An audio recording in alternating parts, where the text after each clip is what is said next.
Masih materi kelas 7, kok 7 sih, materi kelas 10 kalau nggak salah, di semester 2, jadi usaha dan energi. Mungkin kalian pasti udah pernah pelajarin ini kalau misalnya kalian kelas 12. Jadi ini mungkin kayak sedikit review-review gitu ya, buat UTBK nanti. Oke, lanjut. Jadi yang pertama itu ada usaha. Jadi, gaya dikatakan telah melakukan usaha jika gaya tersebut itu menyebabkan perpindahan. Usaha itu didefinisikan sebagai hasil kali antara gaya dan perpindahannya. Bentar, aku kembali di sini dulu ya. Bentar, aku kembali di sini. Gaya itu dikatakan telah melakukan usaha kalau gaya tersebut itu menyebabkan perpindahan. Contohnya kayak kalian mendorong gerobak umumnya gitu-gitu. Pokoknya menyebabkan perpindahan. Jadi kalau misalnya kalian melakukan sesuatu gitu ya, melakukan suatu gaya terhadap benda, misalnya kalian dorong tembok, tapi temboknya kan nggak berpindah gitu ya, temboknya itu kan nggak bergerak. Jadi itu bisa dikatakan kalian nggak melakukan usaha gitu, karena pengertiannya itu gaya dikatakan telah melakukan usaha kalau gaya tersebut menyebabkan perpindahan. Jadi kalau nggak menyebabkan perpindahan, nggak bisa dikatakan kalau kamu itu sudah melakukan usaha gitu. Lanjut, yang ini tadi usaha itu didefinisikan sebagai hasil kali antara gaya dan perpindahan. Nih, W itu F dikali S. F itu Newton ya, Newton. F itu bentar, F itu gaya, satuannya Newton. S itu jarak atau perpindahan. Yang betul perpindahan, Deng. Maaf, maaf. Soalnya jarak itu skalar ya. Harusnya X ini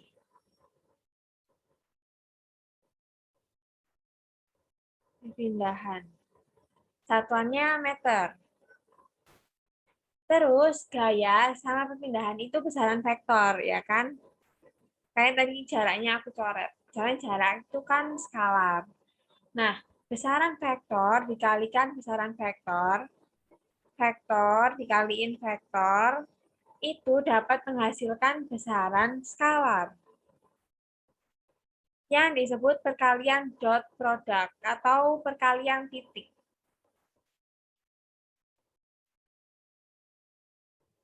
Kalau kalian lupa detailnya dot product itu yang gimana, pelajarin lagi vektor. Waktu itu udah pernah pertemuan sebelumnya kalau nggak salah. Dengan demikian, usaha itu merupakan besaran skalar gitu. Karena usaha itu perkalian titik atau dot product dari gaya dan perpindahan gitu. Lalu di sini, kalau di sini tadi kan WF dikali S biasa gitu ya. Itu ada kasus lain, kasus khusus gitu. Kalau misalnya di sini ada gambar, misalnya ini ada balok bermassa tertentu, ditarik gaya, tapi gayanya itu membentuk sudut tertentu terhadap sumbu X. Misalkan di sini membentuk sudut 60 derajat terhadap sumbu X ya. Nah, kalau kayak gini tuh usahanya bukan W sama dengan F dikali S lagi. Jadi W sama dengan F cos alpha dikali perpindahan. Gitu. Kenapa kayak gini? Jadi di perhitungan tadi kan sebelumnya itu asal I-nya itu kan W sama dengan F dikali S. Nah, ini tuh gayanya udah searah gitu sama pokoknya di sini tuh gayanya tidak membentuk sudut tertentu terhadap sumbu X terhadap lintasan. Atau ini tuh seharusnya paralel gitu ya, paralel dengan lintasan. Apa sih? Sejajar. Sejajar. Seharusnya kayak di sini itu sejajar sama lintasannya. Nah, tapi di kasus ini itu kayaknya tidak sejajar sama lintasannya. Jadi kayak membentuk sudut tertentu gitu. Nah, untuk bikin gayanya itu sejajar, ini harus diuraikan. Diuraikan gini. Namain fx. Nah, kalau misalnya fx ini kan berarti f cos alfa. Alfa deng kok Bapak. Ada yang masih bingung nggak sama penguraian gaya yang kayak gini? Ini udah dipelajarin kalau salah di vektor. Ya, di vektor. Ada yang masih bingung nggak sama penguraian gaya kayak gini? Kalau misalnya ada yang masih bingung, ntar bisa aku jelasin lebih detail lagi. Kalau enggak, bisa aku lanjut ke selanjutnya.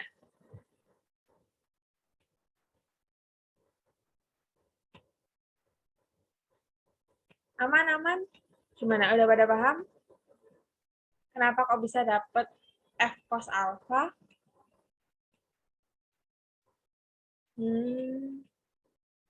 Aman. Oke.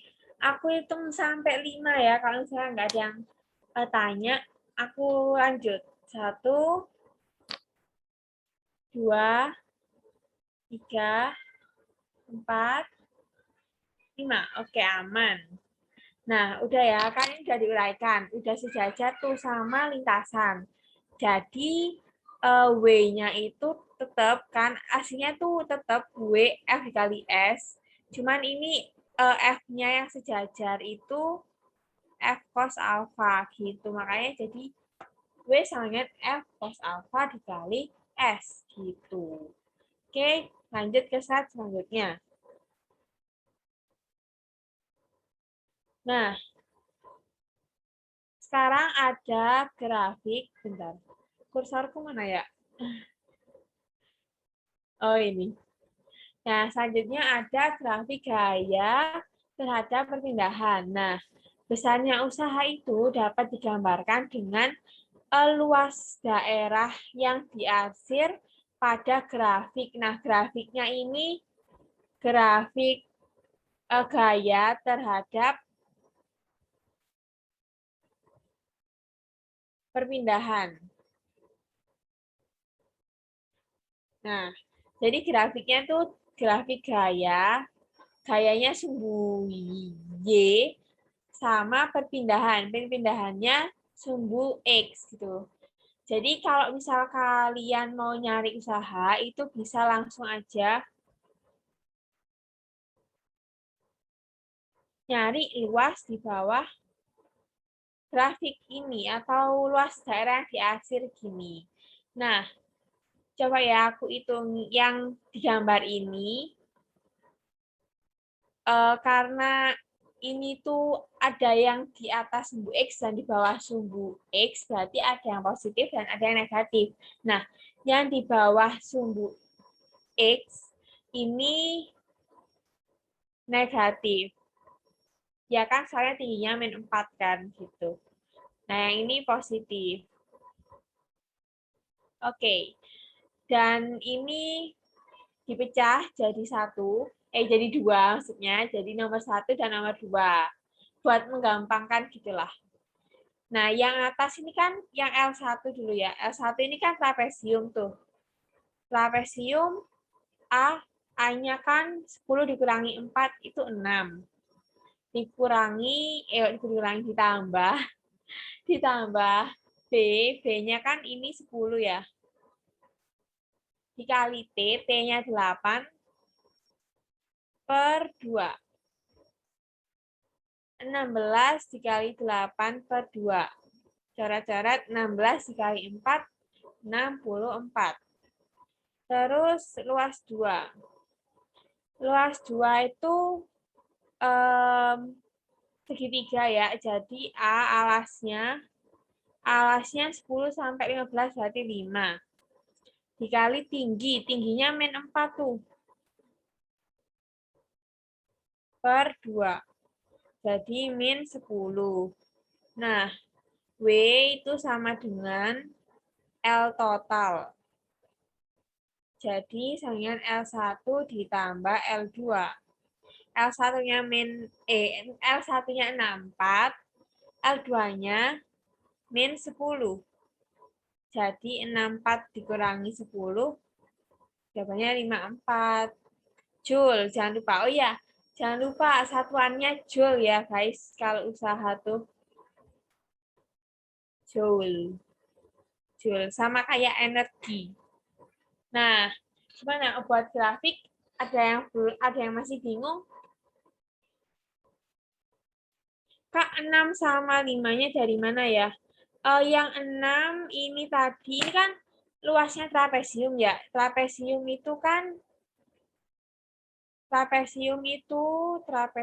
X. Maaf. Trapesium itu kan atas ini ya, ini A, ini B, ini T. A-nya kan 10 dikurangi 4, jadinya 6 gitu. Terus yang 5 tadi itu dari ini nih, 15 dikurangi 10. Jadi cuman ininya aja. Gitu. Gimana Nabila? Apakah menjawab? Oke. Yang lain gimana? Udah pada paham? Oh, kalau nggak ada yang tanya, misalnya aku hitung sampai 5 lagi ya. Kalau ada yang tanya, aku lanjut. 1, 2, 3, 4, 5. Oke, aku lanjut. Lanjut. Jauhan. Nah, selanjutnya ada energi. Energi itu satuannya juga joule, sama kayak usaha. Joule juga. Energi adalah suatu yang dapat menimbulkan usaha gitu. Nah, di sini energi itu ada 2, energi potensial. Enggak 2 sih sebenarnya, ada banyak. Cuman kali ini cuman belajar potensial sama kinetik gitu. Selanjutnya itu banyak banget energi, ada energi panas, energi pegas, dan lain-lain. Nah, sekarang energi potensial dan energi kinetik dulu. Energi potensial itu pengertiannya benda yang bergerak dari ketinggian tertentu dikatakan memiliki energi potensial. Jadi dia tuh gampangnya itu bisa dibilang energi yang dipengaruhi oleh ketinggian gitu. Ya, energi yang dipengaruhi oleh ketinggian. Highlighter.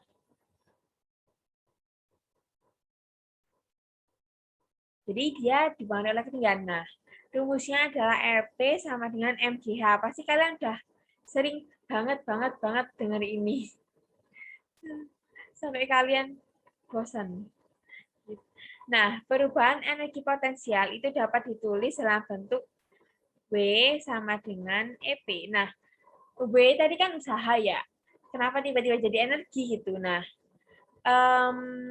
karena dia itu satuannya sama, cuman ya dia tuh sebenarnya kayak mirip-mirip gitu, bisa dibilang apa ya? Hanya istilahnya saja yang berbeda gitu, tapi bisa dihubungkan. Tadi kan energi adalah sesuatu yang dapat menimbulkan usaha gitu ya. Nah, Hanya perubahan energi potensial dapat terjadi dalam bentuk W sama dengan delta EP. Kalau diuraikan dengan misal MGH2 dikurangi MGH1 gitu. Yang ada perpindahan ketinggian. Perubahan ketinggian. Nah, sebentar. Dari EP ada yang ditanyain enggak? Berarti Kak, mohon maaf mau tanya Kak. Apa-apa? Berarti Tanya itu aja. kok W sama dengan delta EP itu karena ada perbedaan ketinggian tadi ya Kak? Atau perpindahan tadi ya? Ya, ada bisa dibilang perpindahan juga sih, cuman karena ini di sumbu vertikal, jadi kayak perubahan ketinggian gitu. Gitu. Oke, thanks Kak. Oke, yang lainnya ada yang mau tanya enggak? Tanya aja yang banyak, nggak apa-apa. Oke, karena belum ada yang tanya, aku lanjutin ke energi kinetik. Nah, pasti udah tahu lah ya, energi kinetik itu karena adanya kecepatan. Bentar. Sebuah benda yang bergerak dikatakan memiliki energi kinetik. Bergerak pasti kan punya kecepatan kan? Tuh, jadi rumusnya ini. Ini agak error ya.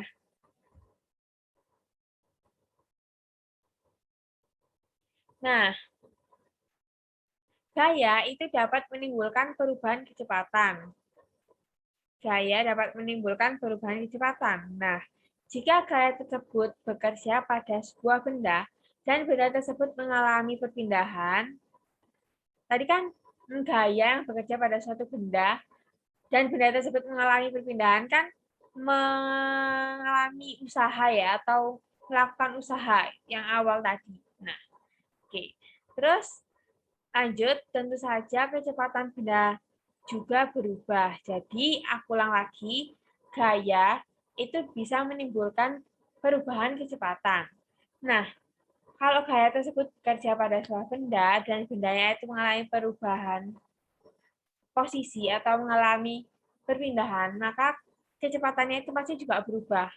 Gitu.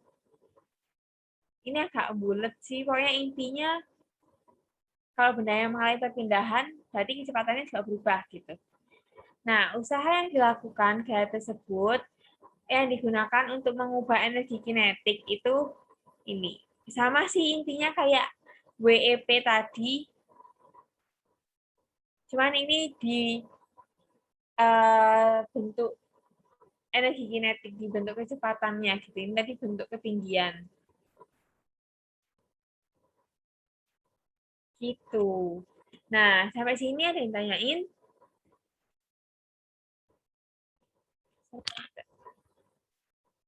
Sebenarnya sama sih, guys. Pas ini pasti kalian udah pernah tahu juga, udah sering banget. Mana ada yang ditanyain belum?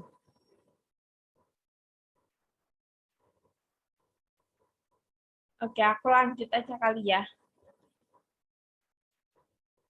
Oke, kita lanjut. Slide selanjutnya.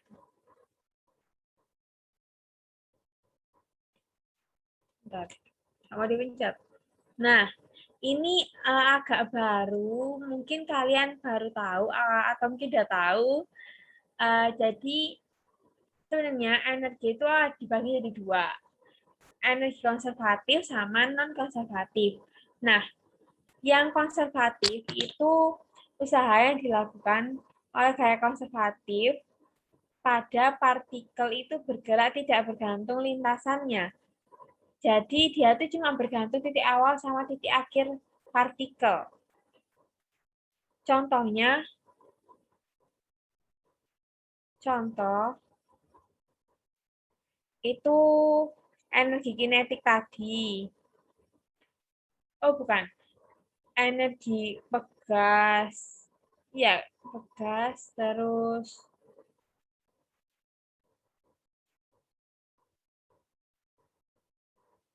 pokoknya kalau misalnya suatu lintasan itu biasanya ya kalau di soal-soal itu kalau lantainya itu licin, bentar, apa ya itu namanya? Tanda di soal. Kalau lintasannya benda itu licin atau nggak ada gaya gesek, itu biasanya energi yang dipakai itu energi konservatif gitu. Jadi kayak cuman bergantung pada titik awal sama titik akhir. Kalau misalnya lintasannya mau bulat-bulat kayak mau lintasannya bentuknya kayak gini gitu, itu um, energinya bakal sama terus. Bentar, aku jelasin setelahnya. Usaha partikel itu kalau energi konservatif, usaha partikel bergerak akan bernilai nol. Jadi usahanya akan bernilai nol. Jika titik awal dan titik akhir partikel itu sama. Jadi kayak kalau misalnya energi konservatif itu bendanya bukan benda, lintasannya itu biasanya licin atau gak ada gesekan. Jadi energi di sini, misalkan ini A ya, energi di A sama energi di B, misal ini B, itu sama. Jadi kalau misalnya apa ya, delta, karena energi di B dan energi di A itu sama, kalau misalnya di deltain delta W itu sama dengan 0 gitu. Kalau misalnya kalian tahu hukum kekalan energi itu kan EM sama dengan EM ya. Misal EM1 sama dengan EM2. Jadi EM1 dikurangi watt. Sabar. EM1 dikurangi EM2 itu kan sama dengan 0 tuh. Karena energi di 2 dan energi di 1 itu sama gitu. Nah, itu termasuk energi konservatif. Buat bedainnya yang paling kelihatan yang aku bilang tadi itu kalau di energi konservatif dia tuh lintasannya licin atau gak ada gesekan. Nah, karena energi gesekan itu masuk ke non konservatif gitu. Bentar. Kita ilangin dulu energi non konservatifnya, kita bahas di konservatifnya dulu. Jadi kalau energi konservatif karena energi di awal sama energi di akhir atau energi di A dan energi di B itu sama atau kekal, bisa dibilang kayak gitu. Katanya Ami, contoh penerapannya kayak lagi naik perosotan gitu ya, Kak.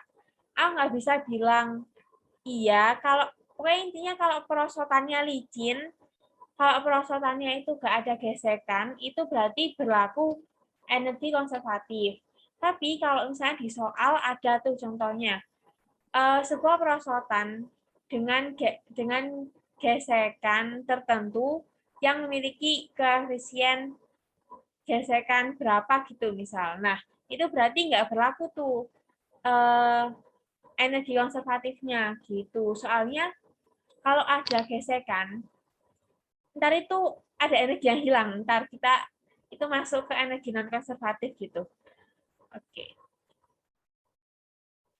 Gimana nih? Buat energi konservatif ada yang dibingungin nggak, Mas Yan? Pokoknya intinya dia itu tidak bergantung lintasan.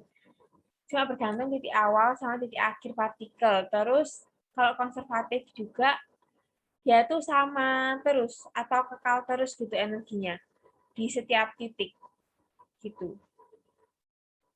Jadi Kak, kalau dia lintasannya tertutup tetap bernilai 0. Kenapa?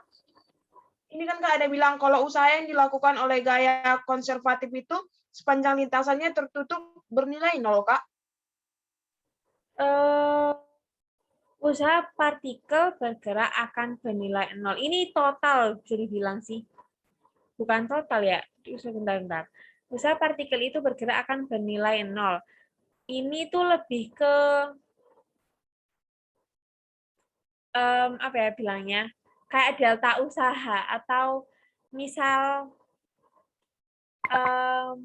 selisih energi atau usaha di akhir dan awal itu sama dengan 0 karena dia sama tadi. Gitu. Kayak yang ini aku contohin bentar. Ini agak bingungin sih, cuman aku ganti aja ya kata-katanya.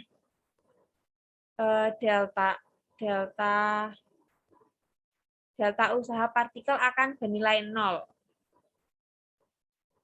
Karena maaf banget ini kata-katanya agak aneh. Aku kopas dari Google soalnya. Karena pokoknya jadi intinya delta usaha partikel bergerak itu akan bernilai 0 karena titik awal sama titik akhir partikel itu sama. Sebenarnya kayak ini tadi.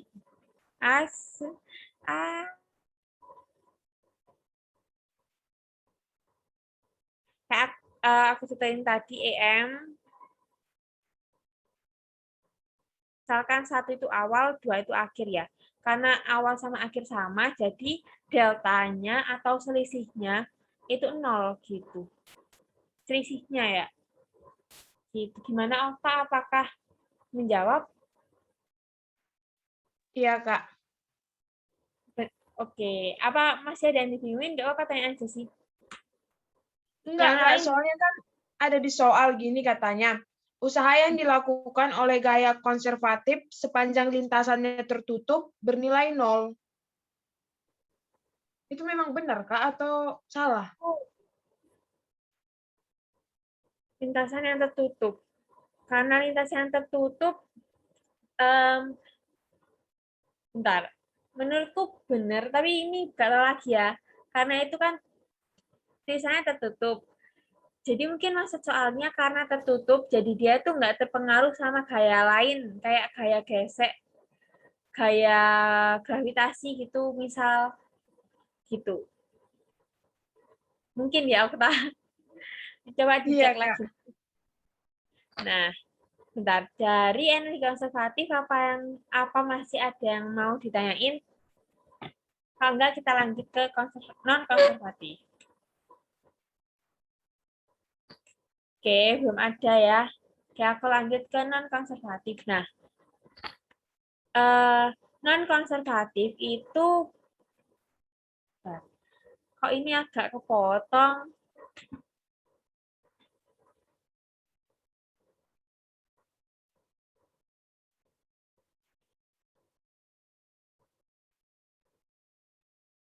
Oh, ini agak kepotong ya, tapi bentar.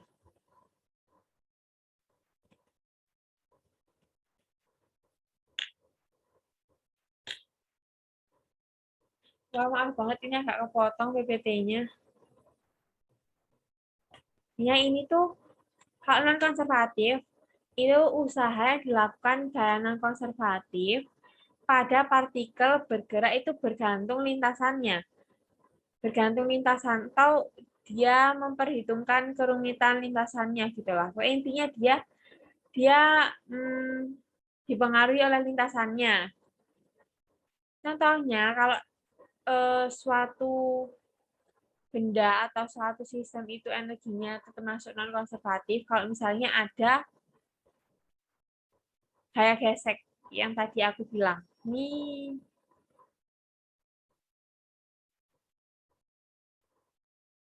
misal dia ada gaya gesek tuh. Nah, ini yang paling ketara sih. Jadi kalau misalnya ada soal nanyain misalnya tentang energi ini, terus di soal itu bilang kalau lintasannya ada gaya gesek. Nah, itu berarti dia termasuk non konservatif. Jadi kalau di sini tuh usaha partikel yang delta ya, yang kayak tadi, delta usaha partikel yang bergerak itu akan bernilai tidak 0. Kenapa nggak 0? Karena apa ya, di awal sama di akhir itu bisa jadi sama, tapi karena di tengah-tengah itu nggak nggak sama. Gimana ya bilangnya? Pokoknya dia tidak nol karena tidak kekal. Kalau yang tadi kan kekal, konservatif itu kekal ya, karena nggak ada gaya gesek. Nah, kalau di dengan konservatif ini, gaya-gaya non-konservatifnya itu membuat energi di partikelnya itu tidak kekal. Gitu. Jadi delta usaha partikel bergerak itu akan bernilai tidak nol. Gitu. Nah, ini agak bingungin. Jadi ini nggak usah dihiraukan. Ini nggak usah dihiraukan. Pokoknya delta usaha partikel bergerak akan bernilai tidak nol. Tidak nol atau tidak kekal. Ais. Nah, banget ini pennya. Tidak kekal. Gitu. Malah bisa jadi titik awal sama titik akhir itu energinya nggak sama gitu. Kalau ini tadi kan energi awal sama akhirnya itu sama, makanya deltanya jadi nol kan. Nah, ini bisa jadi titik akhir dan awal energinya tidak sama.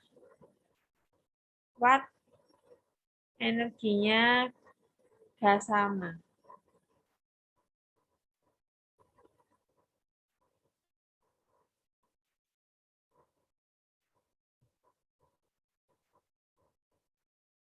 Ah,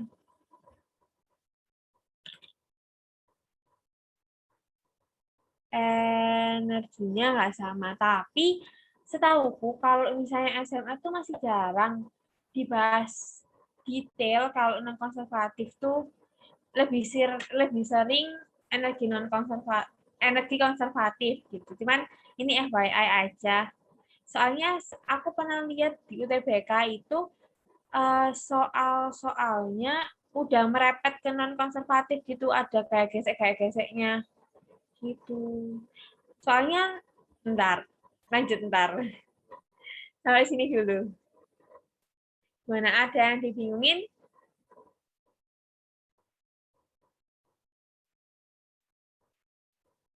Nah, aku baca chat. Bentar, ini ada yang tanya.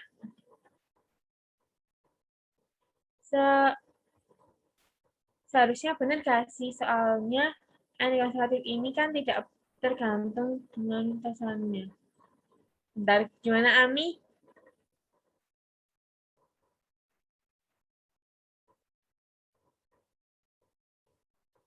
Bentar, aku agak bingung maksudnya Ami. Oh, bentar. Oke, aku ulangi lagi ya. Mungkin aku tadi emang agak nggak jelas. Ini agak bulat aku ngomongnya. Jadi aku simpulin lagi dari energi konservatif ya. Pokoknya intinya konservatif tuh dia bergantung pada titik awal sama titik akhir. Dia tidak bergantung lintasannya. Kenapa kok kayak gitu? Karena yang aku bilang tadi, kalau energi konservatif itu kan biasanya kayak contohnya nggak ada kayak gesek gitu ya. Jadi dia itu kekal. Gimana ya ngomongnya? Pokoknya intinya, maaf banget ini bulat. Soalnya agak ribet sih jujur. Jadi intinya kalau konservatif itu dia nggak bergantung lintasannya, hanya bergantung pada titik awal sama titik akhir partikel. Terus di konservatif itu dia kekal. Jadi di titik manapun itu energinya sama, mau di akhir, mau di awal, mau di tengah itu total energinya sama gitu. Jadi ini deltanya, misal delta energi awal dikurangi akhir gitu ya, bakal nol karena dia sama atau kekal gitu. energinya jumlahnya sama, besarnya sama di tiap titik. Kalau konservatif tuh. Udah ya, dari situ gimana? Oh, oke oke Ami. Jadi dia itu ribetnya gini. Kenapa dia itu kekal? Karena dia kan nggak ada gaya gesek ya, atau gaya non-konservatif tadi. Jadi dia kekal karena nggak ada energi yang hilang. Gitu. Nah, yang bisa menyebabkan energi hilang itu gaya-gaya yang termasuk di non-konservatif ini tadi. Ribetnya gitu. Ini agak ribet ya, mohon maaf. Agak merepet materi kuliah. Kayak intinya gitulah. Dia kan yang perlu diingat pokoknya dia tuh gak bergantung lintasannya, cuma bergantung titik awal sama titik akhir partikel. Terus dia itu kekal. Kenapa kok kekal? Dia kekal karena nggak ada gaya-gaya non-konservatif yang bisa menyebabkan energinya itu hilang. Gitu. Nah, dia kekal. Nah, beda sama konservatif. Kalau non-konservatif tadi, dia kan bergantung lintasan ya. Bergantung lintasan. Contohnya di sini tuh ada misalnya gaya-gaya yang menyebabkan dia itu non-konservatif, itu ada contohnya gaya gesek. Nah, si gaya gesek ini kenapa kok diperhitungkan? Karena gaya gesek ini bisa menyebabkan energi di benda itu atau energi di sistem itu tuh hilang gitu. Jadi energi di awal sama energi di akhir itu nggak sama, nggak kekal gitu. Karena ada gaya gesek ini yang ngubah atau ngehilangin energi itu buat ngubah jadi energi lain. Contoh energi panas gitu. Jadi kalau misalnya kamu gerak atau ban gerak gitu ya, itu kan ada panas-panasnya tuh. Nah, itu tuh dari kayak gesek. Jadi kayak kayak energi awalnya ban sama energi akhirnya ban itu nggak sama atau nggak kekal karena ada energinya ban itu hilang atau bukan hilang sih, dikonversikan atau diubah jadi energi lain, contohnya energi panas gitu, makanya nggak kekal gitu. Maaf banget ini agak ribet, aku agak bingung jelasinnya gimana biar enak, tapi apa kalian paham? Kalau nggak paham nggak apa-apa, tanya aja, tanya lagi, yang ini agak ribet. Energi konservatif bakal ada di UTBK enggak? Kalau yang kalian, saya contoh-contoh soal energi itu yang biasanya nanyain EK, EP, dan lain-lain, terus di soalnya tuh lintasannya itu licin gitu, atau nggak disebutin kayak gesek. Nah, itu tuh konservatif tuh, gitu.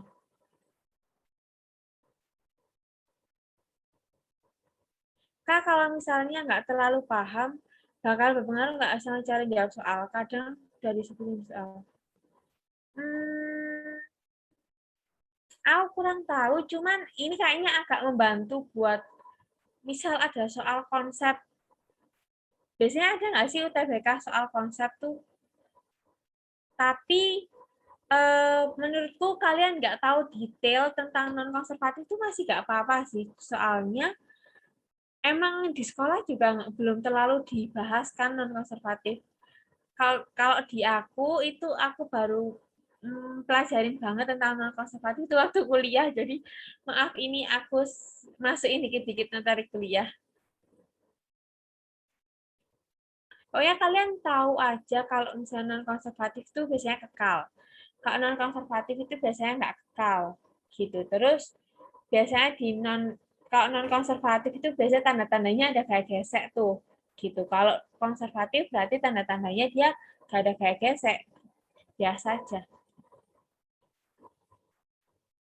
Gitu. Gimana? Apa kalian ada yang mau ditanyakan lagi?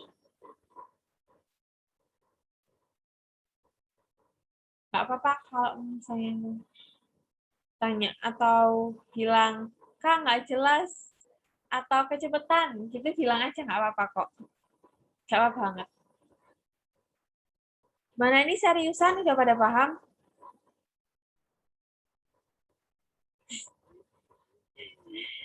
Silvi kalau mau tanya lagi nggak apa kok. Yang lain gimana? Sak, udah paham.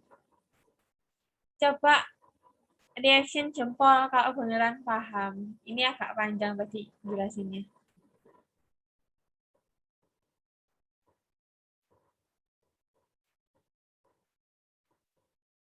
Beneran ya, oke. Aku hitung sampai 5. Kalau saya nggak ada yang tanya, aku lanjut. Oke, 1, 2, 3, 4, 5. Oke, aku lanjut.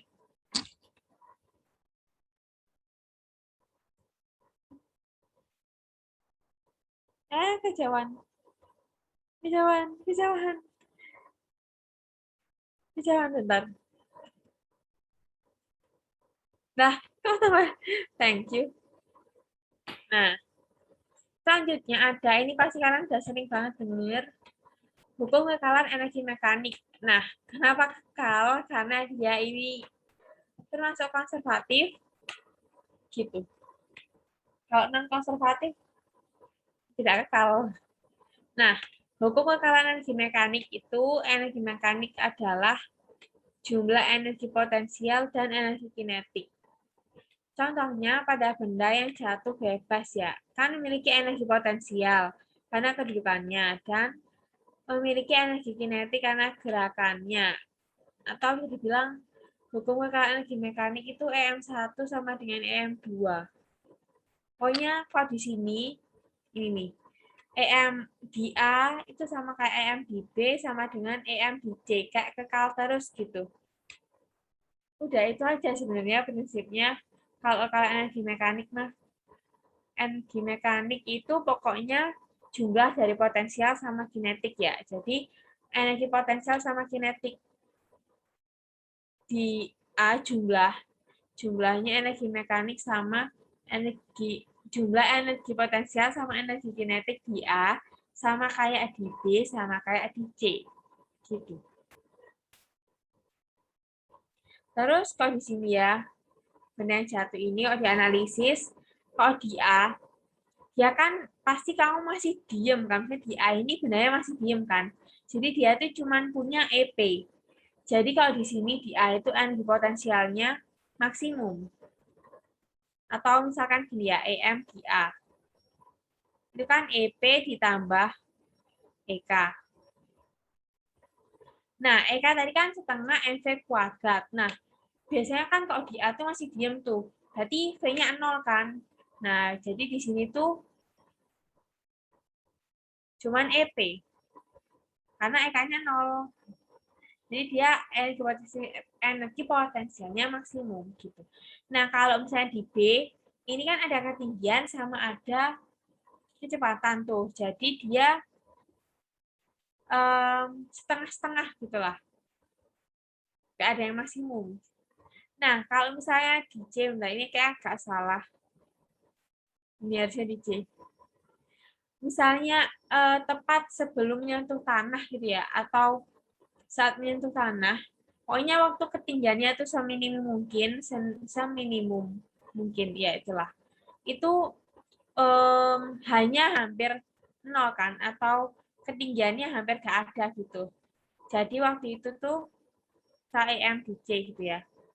Karena potensial itu kan MGH, H-nya itu mendekati 0 atau 0 udah gak ada ketinggiannya gitu kan. Berarti EP-nya kan 0 tuh. Sisa EK. Berarti waktu itu EK-nya maksimum gitu. Nah, kalau saya udah benar-benar sampai tanah, saya bendanya udah sampai tanah tuh diem. Set, udah diem. Nah, itu udah nggak berlaku tuh kekalan energi. Soalnya energinya udah dikonversikan jadi energi lain. Kan udah gak ada ketinggian, udah gak ada kecepatan tuh. Jadi udah gak ada. Udah gak berlaku hukum kekalan energi.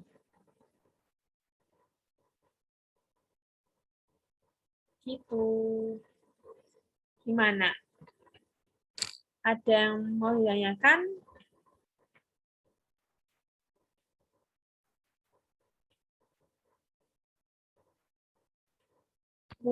Ini cepet sih, iya cepet energi usaha cepet sih.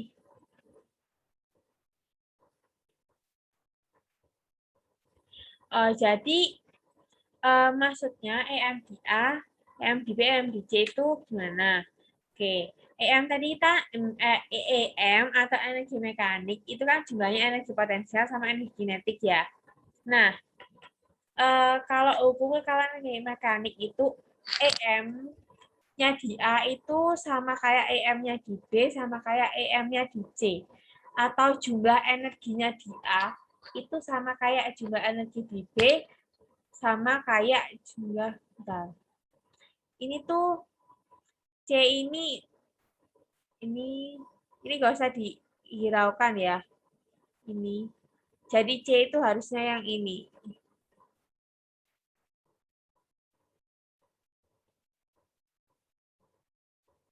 Anggap aja C ini tuh saat dia menyentuh tanah, sesaat sebelum menyentuh tanah. Gitulah. Artinya baru banget mau nyampe tanah gitu.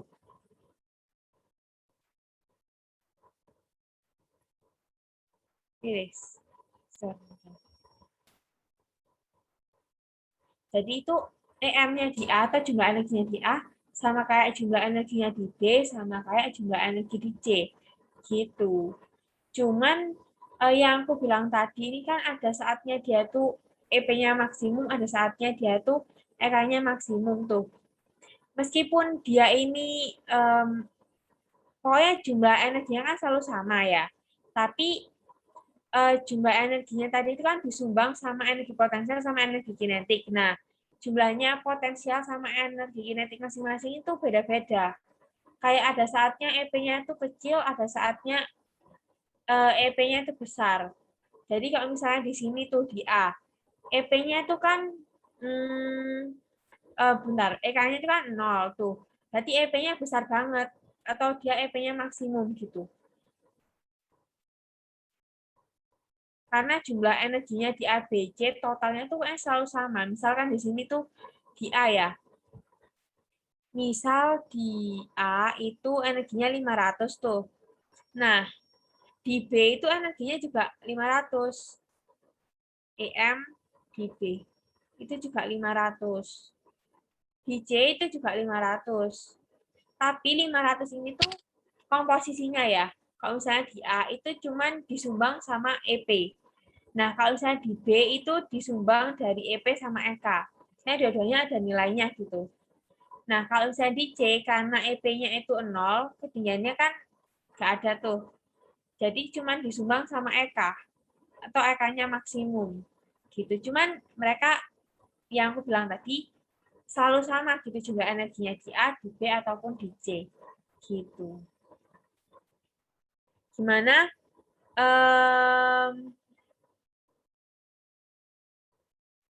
EM di B kenapa kosongnya 0? EM di B yang aku tadi jelasin itu nggak sama dengan 0, cuman ini tuh EP sama EK-nya yang bisa 0, bisa enggak gitu, yang kayak aku jelasin tadi. Gimana? Skip, apakah udah menjawab atau masih bingung? Gak apa, aku jelasin lagi ntar. Karena waktunya masih banyak juga sih. Gimana Skip? Udah paham belum?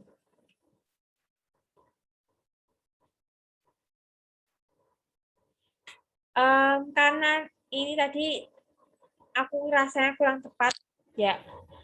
C itu harusnya saat dia itu sesaat nyampe tanah atau saat dia tuh menyentuh tanah gitu. Jadi kayak belum benar-benar tergeletak di tanah dan diem gitu.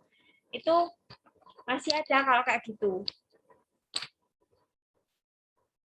Ya, jadi di C itu masih ada energi kinetiknya. Justru di C itu dia energi kinetiknya maksimum. Soalnya EP-nya kan kayak misal selisih sama tanahnya itu kayak tinggal seuprit gitu kan, kayak bisa dianggap 0 tuh. Jadi energinya itu disumbang sama energi kinetik doang. Kayak dia paling cepat tuh waktu dia mau nyentuh tanah. Ya bisa dibilang dia punya energi kinetik di C. Gitu, gimana Iqbal? Akan jawab.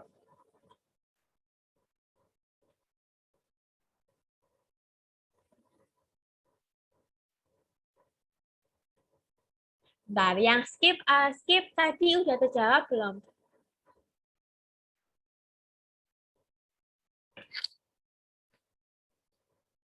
Oke, aku yang nggak baca sih tadi.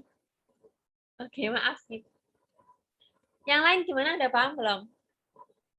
Intinya gitu sih ya. Yang lain apa ada yang mau nanya atau enggak?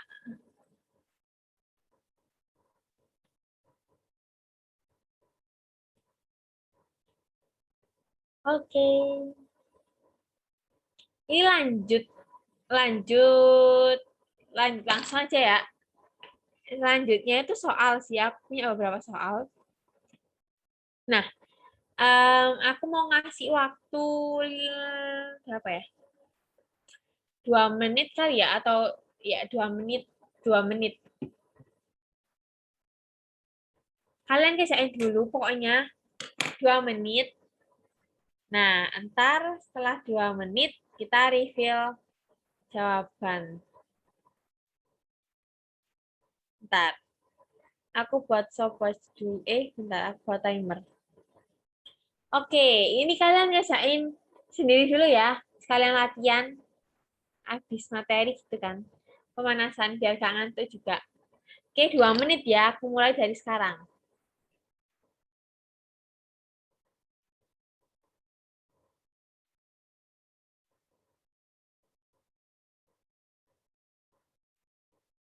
Nah, semangat guys. Semangat. Dikerjain ya. Sekalian latihan.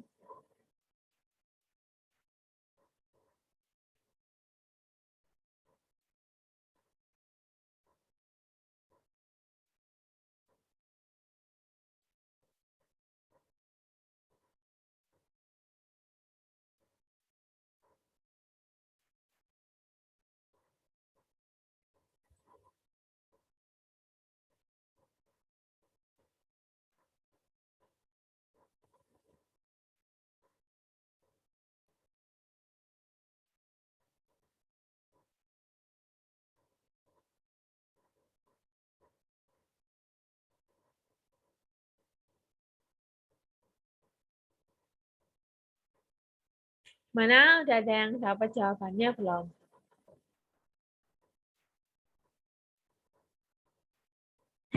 Ini agak susah ya soalnya.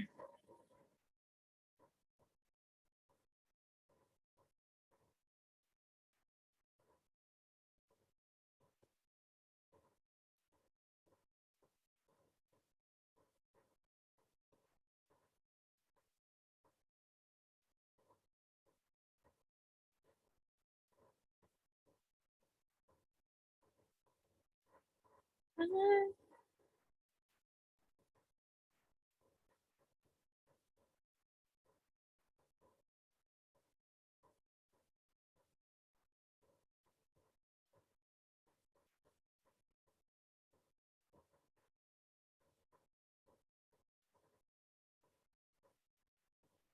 Udah habis. Gimana ada yang ngeblank nggak habis gambar soalnya? Iya. Itu yang susah sih. Soalnya dia gambar gini. Oh, ini agak susah sih jujur.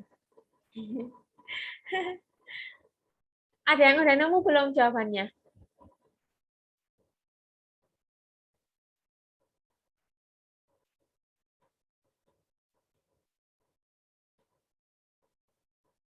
Ah, aku bahas saja ya langsung. Kalau kayak gitu ini emang soalnya agak susah. Jadi, mana penku? Mana pen? Nah, ini dia hilang.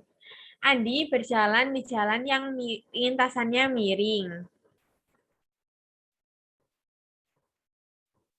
Miringnya itu 30 derajat.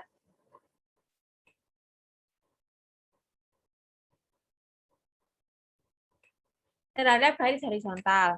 Nah, sepeda mula-mula diam, berarti V0-nya 0 ya. Kemudian menuruni lintasan miring tadi, lintasannya itu panjangnya 6 meter. Totalnya 6 meter tuh. Jika sepeda telah meluncur sejauh 4 meter dari puncak, berarti ini 4 gitu ya. Kecepatan sepeda adalah, ini agak ribet jujur. Nah, di sini itu pakai EM, jadi misal EM di puncak itu A ya. Terus EM di sini tuh yang tadi itu B. Jadi EM di A sama dengan EM di B. EM itu jumlah dari potensial sama kinetik. Jadi M G H A ditambah setengah. Maaf. Ini emang agak gimana gitu. Tabnya. Ini setengah MV kuadrat sama MVA. Terus EM di B itu M GH di B ditambah setengah MVB kuadrat gitu.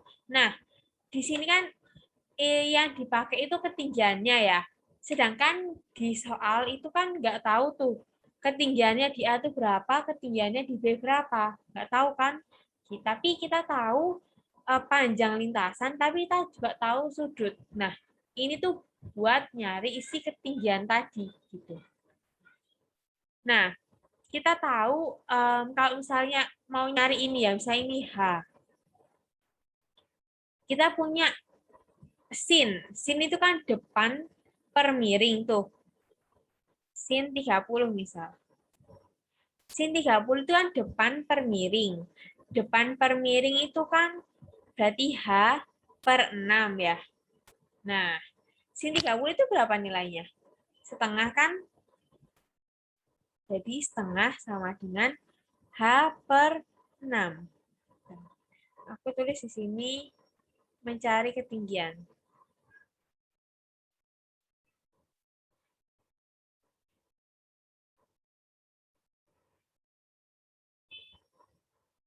Gitu. Nah, ini bisa aja nih langsung pindah-pindah. Jadi H sama dengan 6 dibagi 2. 6 dibagi 2, 3. Jadi ketinggian fullnya itu 3. Fullnya ya, yang panjang lintasannya 6. Fullnya. Atau ketinggiannya H. A. Ketinggiannya A itu 3. Nah, terus tadi kan dia bilang tuh, dia menuruni lintasan miring sepanjang itu 4 meter dari puncak. Nah, berarti ketinggiannya berubah kan, yang awalnya di A, sekarang ketinggiannya itu jadi B. Cuma ini. Atau ketinggiannya itu X gitu ya. Nah, ini bisa pakai perbandingan, karena sudutnya kan sama tuh, berarti di sini kan cuma 30 juga. Pakai perbandingan,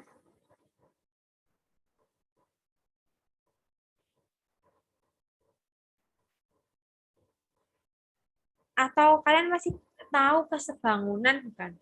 Nah, kayak gitu tuh. Jadi dia kan sebangun tuh. Jadi langsung aja, misal, bentar.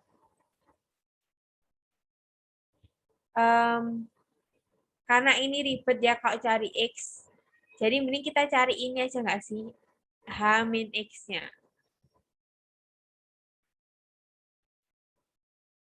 Aku punya 2 cara sejujurnya. Aku cari cara kalau misalnya kesebangunan ya. Misalnya kalau pakai kesebangunan, misal di sini H-X per H sama dengan 4 per 6. Nah, H-X sama dengan, hanya tadi tahu 3 kan? 3 dikali 4 per 6. Coret-coret 2, Dari 4 bagi 2, 2. Nah, terus bisa juga kalau misalnya pakai sudut. Sama kayak tadi, sama kayak awal prinsipnya, sin 30 itu kan sama dengan H-X depan per miring. Nah, tapi di sini miringnya 4 doang. Gitu. Nah, ini nggak cukup. Sedih. Jadi setengah sama dengan H-X per 4. Nah, sama tuh bahasanya. H-X sama dengan 2. Di sini dari 2 ya. Nah, berarti X-nya berapa tuh? 1. Gitu. Jadi ketinggiannya di B itu 1. Udah ketemu ketinggiannya, kita masuk ke EM sama EM ini tadi, hukum kekalan mekanik. Hukum kekalan energi mekanik. Nah, di awal dibilang kalau sepeda mula-mula diam. Berarti awal kan V0-nya 0 tuh. Berarti karena EK-nya 0, di sini cuma ada potensial. Di M, G, hanya di A tadi kan 3. Nah, di B tadi 1 kan? Plus setengah MV di B kuadrat. Nah, ini M-nya kan bisa dicoret tuh. Nah, coret. Ini G-nya kan 10 ya. Jadi 10 dikali 3, 10 dikali 1 ditambah setengah BB kuadrat. Ini 30, ini 10 ditambah setengah BB kuadrat. Nah, dipindah-pindah, ini kan ke kiri ya. 30 dikurangi 10 sama dengan setengah BB kuadrat. Ini 20. Dikali 2 kan sama dengan BB kuadrat. Nah, ini 40. Ya.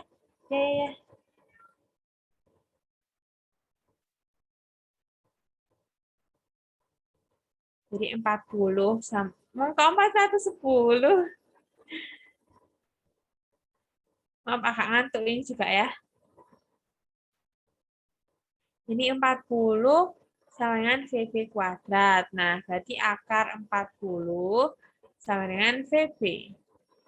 Akar 40 itu berapa tuh? 2 akar 10. Gitu, jadi jawabannya adalah yang A. Gimana? Pasti. Kita kenapa pakai rumus energi mekanik? Karena nyari kecepatan sepeda. Jadi langsung aja tuh cari. Pakai ini, pakai EM. Ini kan nggak ada itu ya, apa namanya, nggak ada kayak gesek. Jadi dia kekal kan, masuk yang konservatif. Jadi pakai yang EM sama dengan EM. Yang kekalan energi mekanik tadi. Gitu. Buat nyari si VB. V di B. Kecepatan sepeda di setelah meluncur jauh 4 meter dari puncak gitu. Menurut Okta, apakah menjawab? Paham, Kak. Yang lain gimana? Ini tuh salah. Kita BK deh kalau nggak salah. Tapi aku lupa. Tadi tahun berapa?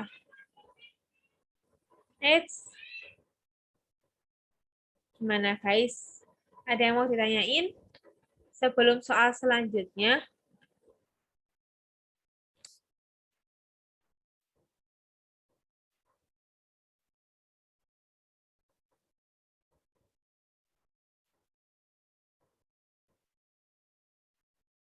Nah, ini nih.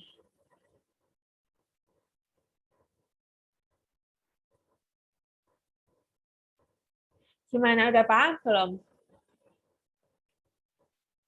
Oh, bentar, aku nggak baca chatnya.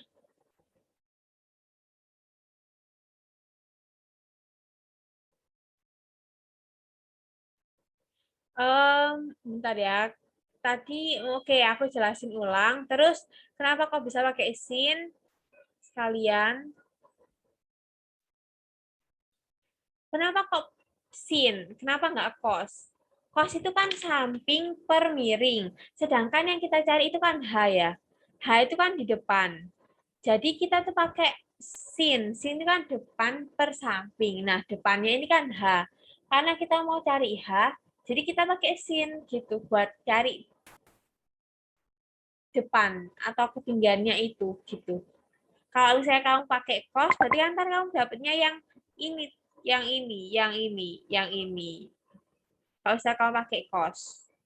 Nah, kita kan nyarinya itu yang ini tuh, yang di sini, yang depan. Jadi kita pakai sin gitu.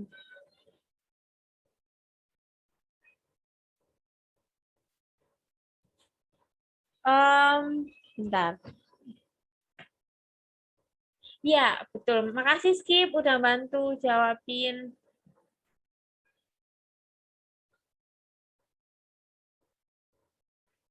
Oke, aku jelasin yang ketinggian lagi ya.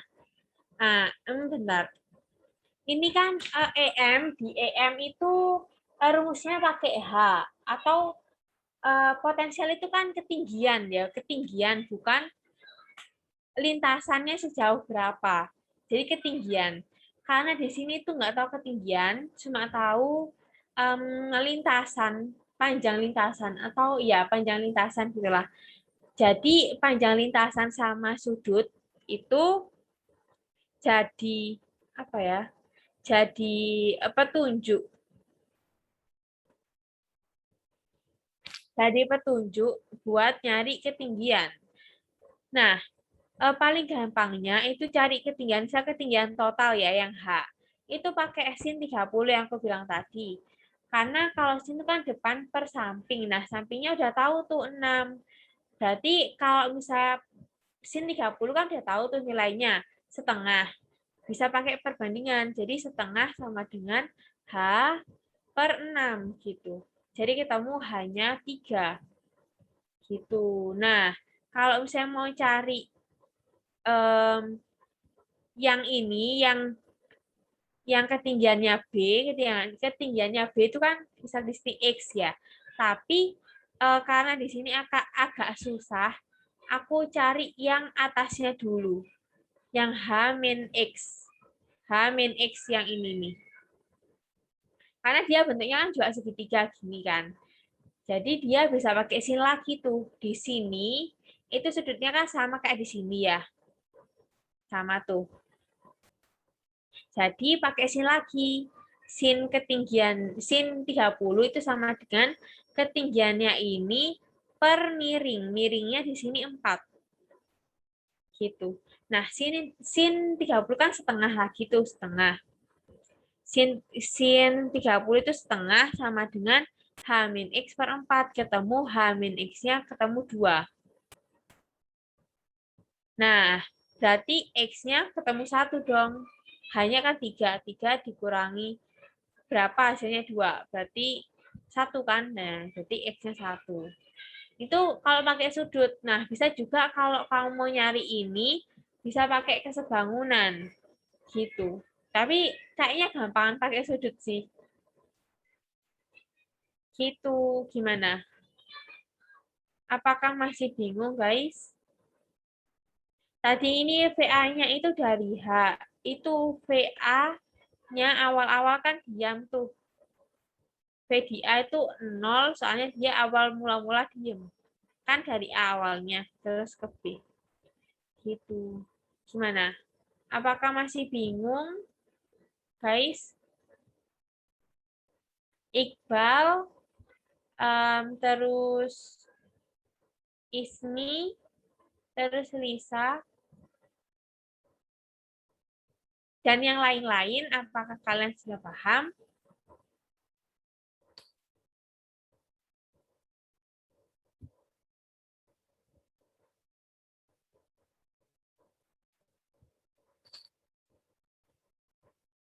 Paham, Kak? Oke.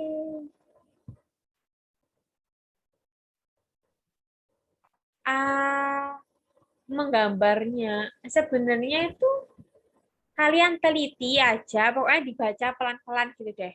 Andi bersepeda di jalan yang lintasannya miring. Langsung aja kalian gambar lintasan miring atau kayak benda miring gitu. Terus sudutnya 30 derajat. Sudutnya 30 derajat. Kemudian sepeda mulai-mulainya diam. Mulai-mulainya diam. Karena dia menuruni ya. Karena dia menuruni berarti dia awalnya ada di pucuk dong. Nggak mungkin dia ada di dasar terus dia menuruni kan. Jadi kalau menuruni berarti dia awalnya pasti di pucuk. Gitu. Berarti awalnya di pucuk. Ya udah ya.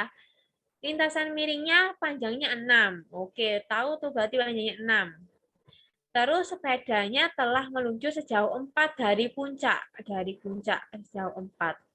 Gitu. Jadi kayak teliti sih. Kalau dari aku tipsnya teliti. Terus banyak-banyak latihan soal itu udah pasti. Gitu. Gak usah buru-buru baca soalnya daripada ntar kayak bingung.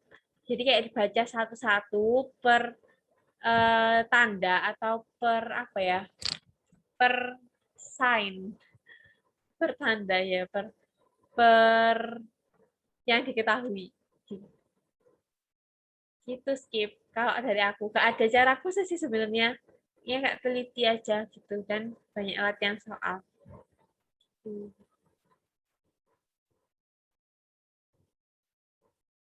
Gimana yang lain? Ada yang mau tanyain lagi nggak?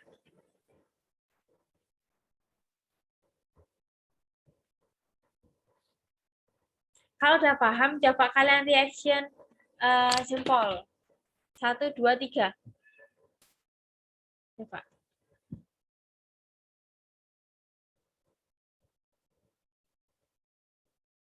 Oke. Pada paham, kita lanjut ke soal selanjutnya karena masih banyak soalnya. Oke, lanjut.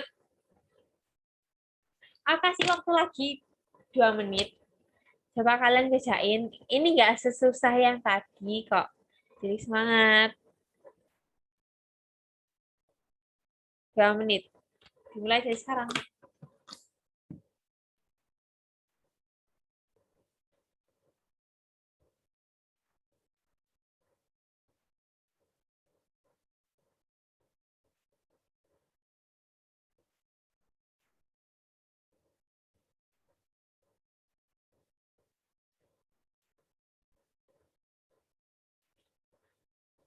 Semangat guys.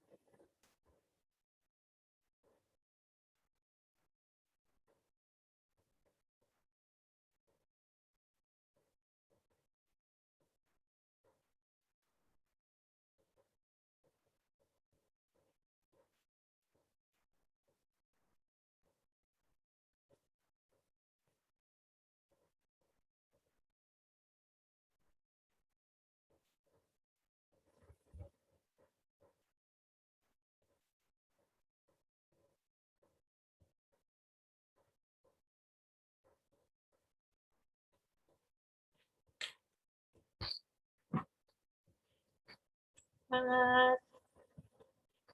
Ada yang jawab. Kakak. Nggak tahu. Bentar. Aku belum ngitung.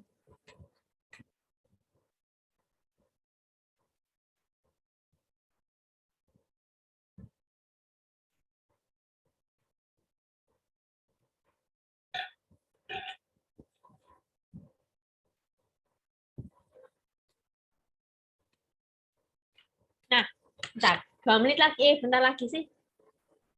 Bentar lagi ya. Tunggu yang lainnya. Kayaknya ini udah pada ngejain.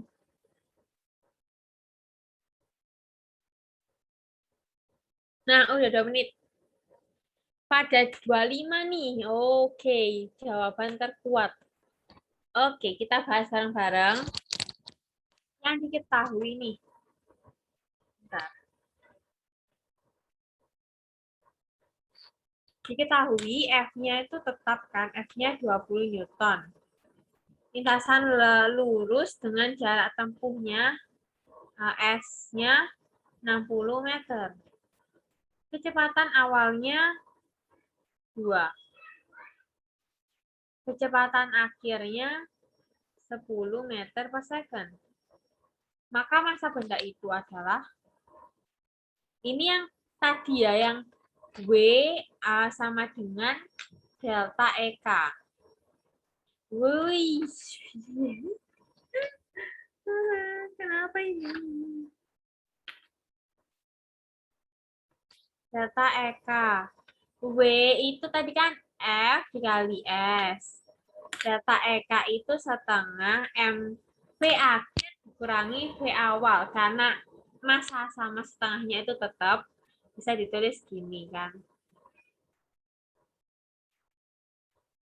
Ingat ya guys, kalau misalnya kalian nulis kayak gini, itu nulisnya VT kuadrat min V0 kuadrat. Jangan VT min V0 kuadrat. Ini beda arti.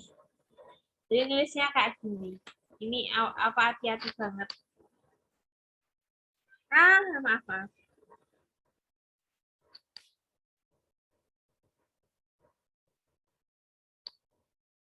Nah, V-nya tadi kok V sih? F-nya 20, S-nya 60.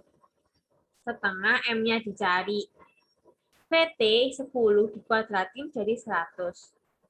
V0-nya 2 dikuadratin jadi 4. 20 dikali 60 itu 120. Sama dengan setengah M, 100 dikurangi 4 itu 96. Ya udah ya, maafkan. Jadi ini tuh bisa dicoret. 96 dibagi 2 itu berapa ya? 96 dibagi 2 tuh 48. Nah, apakah aku benar? Begitu nggak sih caranya? Terus 120 dibagi 48.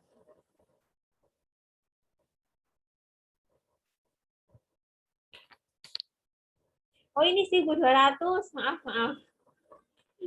Iya, benar. Jadi 1.200 dibagi 48 ya. Bentar, aku taruh sini karena nggak cukup. 1.200 dibagi 48 sama dengan M. 25 sama dengan M. Gitu. Jadi benar. Yeay. Yeay, benar. Iya, maaf.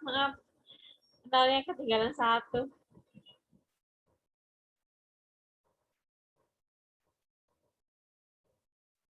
Oh ya guys, sebelumnya aku mau kasih tahu buat isi feedback ini karena ini jamnya udah mau habis, jadi jangan lupa isi feedback ya buat aku.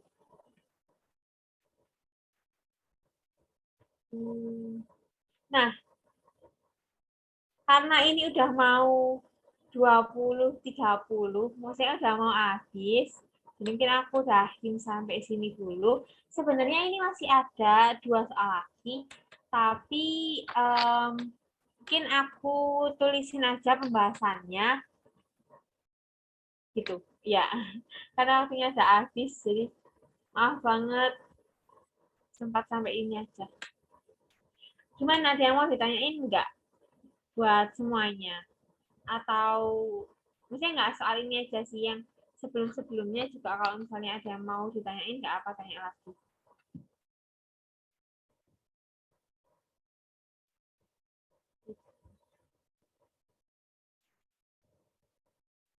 Gimana guys, overall apa kalian udah paham?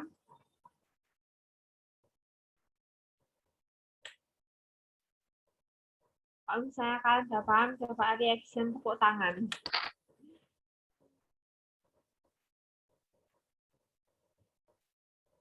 Sama-sama, Rahul. Oh ya, kalian itu nggak.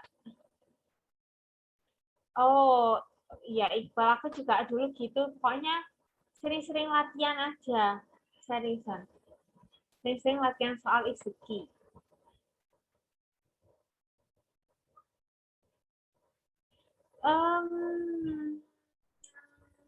Dibilang banyak itu nggak mungkin banyak sampai 3 atau 4 karena UTBK kan materinya banyak banget tuh. Jadi setiap materi biasanya cuma satu soal doang gitu. Tapi sering atau enggaknya usaha itu cukup sering sih. Cuman ya nggak mungkin banyak sih kalau soal suatu materi di UTBK, pasti kayak cuman momentum satu, usaha satu, dinamika satu, gitu-gitu. Saya materinya kan banyak, gitu. Tapi dia sering usaha. Gimana? Oke, udah. Ini udah habis. Makasih banget kalian yang udah join di kelasku. Oh ya, kalian mau on cam bentar nggak buat dokumentasi? Karena ini ngajarku yang terakhir, jadi aku pengen foto sama orang-orang. Tapi pada bisa nggak? Kalau nggak bisa juga nggak apa-apa sih. Aku stop share ya.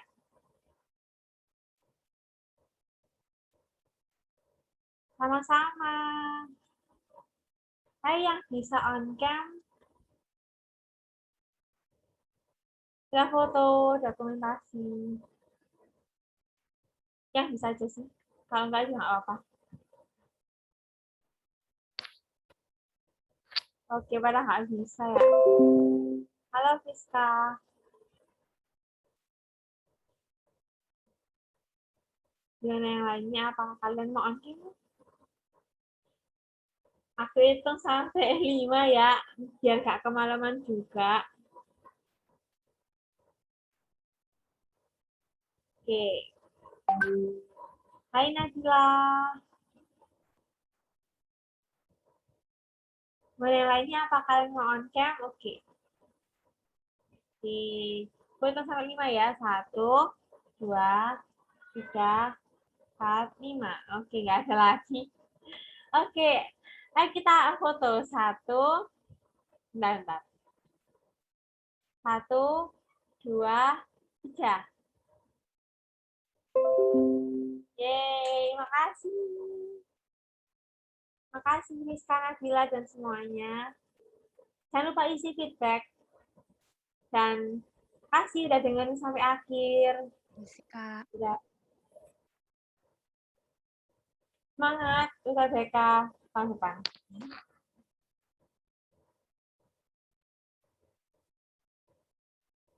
Terima kasih.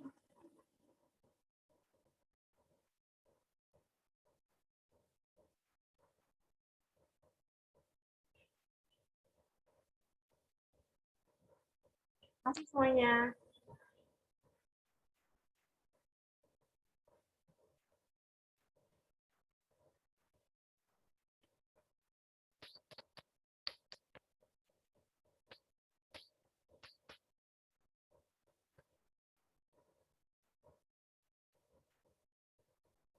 Dadah.